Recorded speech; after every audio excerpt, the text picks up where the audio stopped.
handang sumasagot, tapat na nakikinig sa mga yabag sa unahan, sa bulong ng daigdig.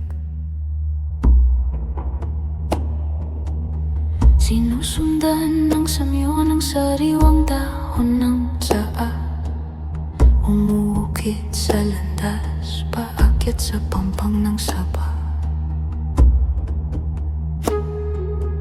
Dito kung saan ang mga kabuti sumisibol, doon kung saan ang likod natin sa bato humihimlay.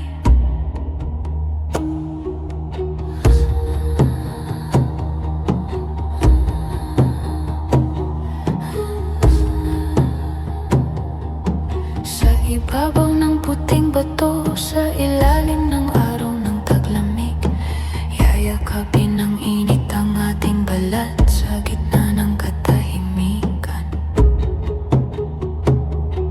Itong bundok panahaw, ito raw ay banal at mahiwaga, ngayoy saksi sa hangin, sa bawat sipol at alamat.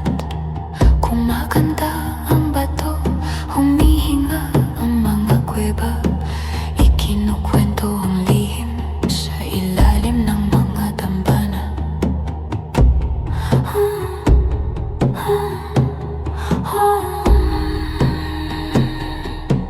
Langhapi ng ating sinakla sa pinang kainito, masdan ang pilak na dahon sa liwanag ng Hunyo. May boses na di ko masambit, sa gulugod ko'y nanununod, umaawit sa loob ng dibdib, sa buwang na walang buot. Mananatiling nakahiga, balat sa bato, mata sa ulap, lumulubog sa katahimikan, sa banal na pagtanggap.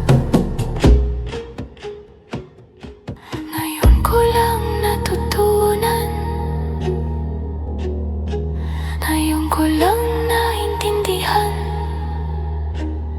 na ang panalangin at ang pakikinig ay dalawang ngalan para sa isang hininga.